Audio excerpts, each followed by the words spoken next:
আসসালামু আলাইকুম, সবাইকে স্বাগতম আমার চ্যানেলে। আজ আমি আপনাদেরকে শেখাবো গুজরাটি সেলাই, যেটা অনেক সুন্দর একটা ঐতিহ্যবাহী সেলাইয়ের স্টাইল।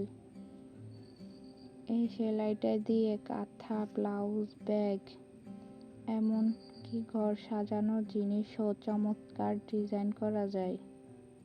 তো চলুন শুরু করি আজকের টিউটোরিয়াল। প্রথমে আমি এখানে একটা কালো কালারের কামিজ নিয়েছি। এখানে কালো কালারের উপরে লাল সুতা দিয়ে করতেছি। আপনারা আপনাদের পছন্দের মতন সুতা দিয়ে কাস্টমাইজ করতে পারেন। কাপড়টা টান টান করে ফ্রেমে বসিয়ে নেন, কারণ কাপড় যদি ভাঁজ পড়ে থাকে তাহলে সেলাইটা সুন্দরভাবে বসবে না। আমি শুরু করেছি। আর ডিজাইনটা আমি আগে থেকে ড্রয়িং করে রেখেছিলাম। এখানে কালো কলম দিয়ে করছি দেখে দেখা যাইতেছিল না। আপনারা যদি চান আমি অন্য কোনো ভিডিওতে ড্রয়িং করে দেখাবো কিভাবে গুজরাটি ড্রয়িং করতে হয়। আর সেলাইটা আপনারা দেখলে বুঝবেন, কারণ এখানে ভিডিওতে যতই বলি আমি আপনারা বুঝবেন না ভিডিও না দেখলে। পুরো ভিডিওটা দেখেন। আর সুতাটা আমি 3টা লেয়ার নিছি, আপনারা চাইলে 4টাও নিতে পারেন। এই তো আমি এভাবে করে পুরো ঘরটাই সেলাই করে নিব। চেষ্টা করবেন একসাথে বেশি লম্বা সুতা না নিতে। ছোট করে নিলে কাজটা সুন্দর হবে এবং টান পড়বে না। আর অবশ্যই চ্যানেলটি সাবস্ক্রাইব করে পাশে থাকবেন, কারণ আমি নিয়মিত নতুন নতুন হাতের কাজেরও নকশি কাঁথার ডিজাইন শেয়ার করি।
ছোট একটা টিপস বলি। যখন কাজ শেষ করবেন, সুতার মাথা পেছনের দিকে দিয়ে নিয়ে ভালোভাবে গিট দিয়ে কেটে ফেলবেন। তাহলে সেলাইটা খসে পড়বে না আর অনেক দিন টিকবে। তো বন্ধুরা, এভাবে আজ আমরা শিখলাম গুজরাটি সেলাই কিভাবে করবেন। আশা করি ভিডিওটা আপনাদের ভালো লেগেছে। ভালো লাগলে একটা লাইক আর কমেন্টে জানাবেন পরের ভিডিওতে আপনি কোন ডিজাইন শিখতে চান। ধন্যবাদ সবাইকে। আবার দেখা হবে পরের ভিডিওতে। আল্লাহ হাফেজ।